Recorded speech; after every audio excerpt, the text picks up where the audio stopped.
About the honourable member for Saanich Gulf Islands. Thank you, Mr. Speaker. Merci, Monsieur le Président. C'est un honneur pour moi de prendre. It's an honor for me to speak virtually today.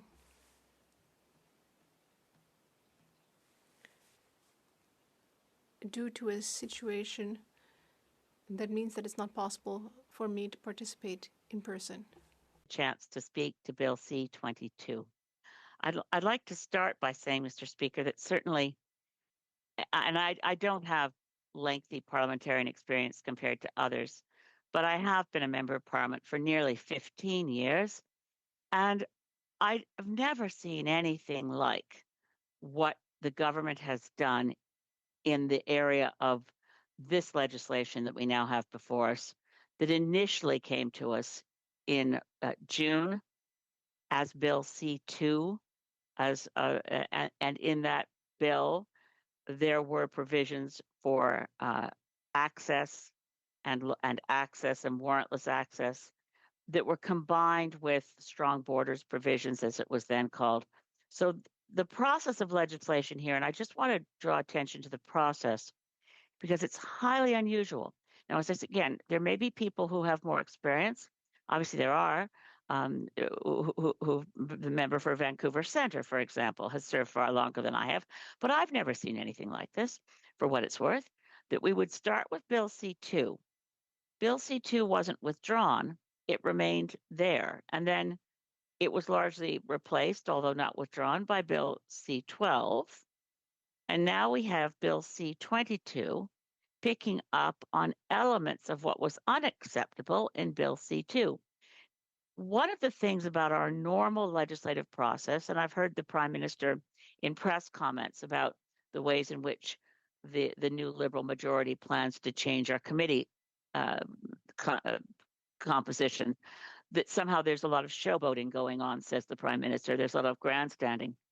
But honestly, the process of studying legislation has some precedents and parliamentary tradition that really does matter. And one is to give a bill proper study.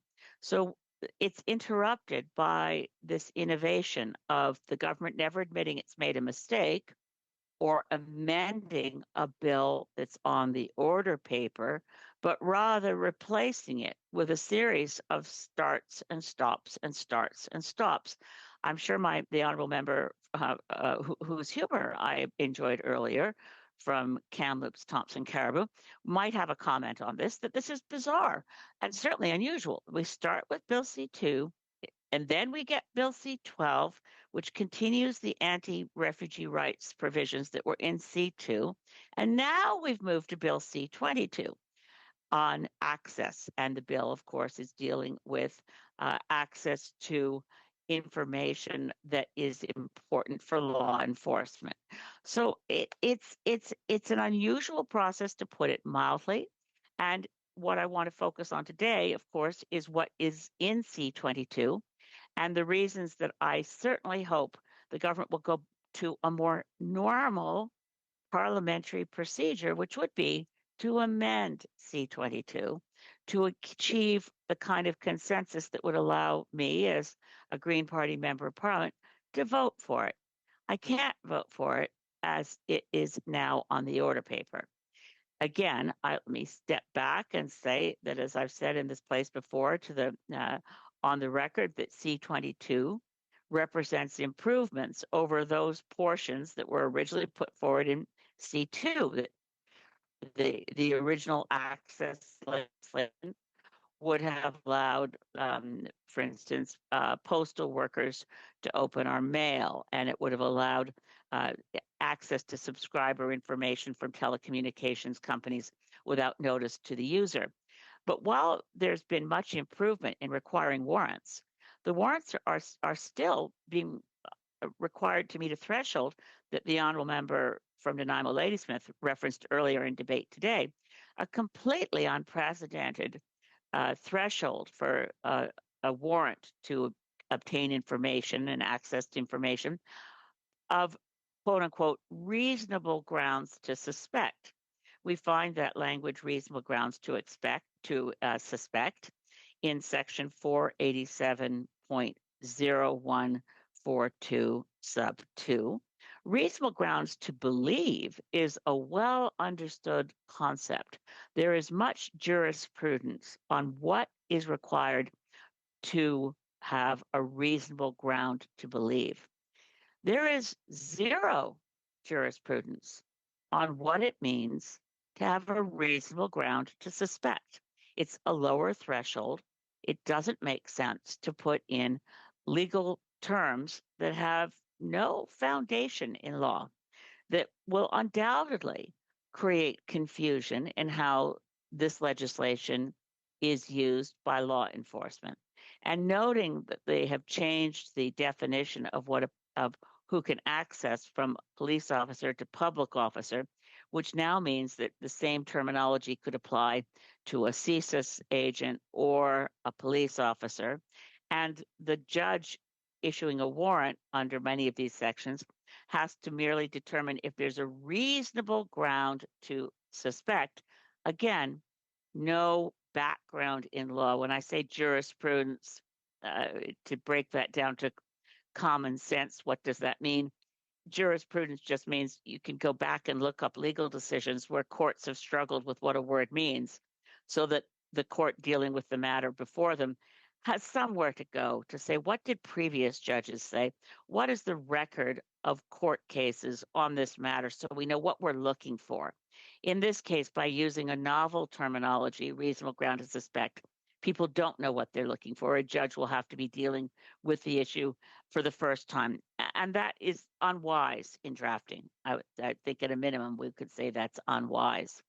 So where does this leave us now with Bill C-22? Many improvements, particularly in Part 1.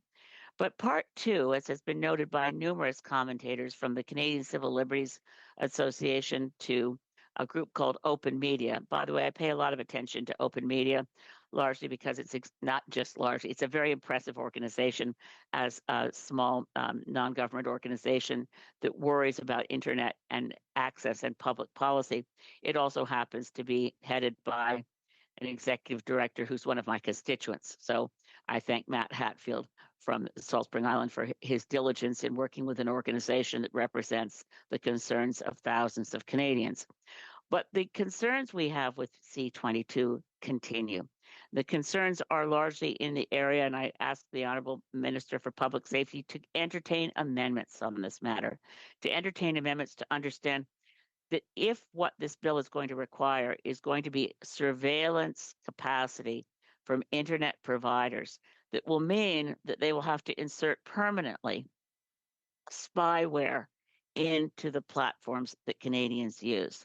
And that will create access to information about Canadians that will be accessible not only by Canadian public officers and by Canadian intelligence officers, such as in CSIS, but could potentially be open to surveillance, and that data could be accessed by foreign governments, including the United States government.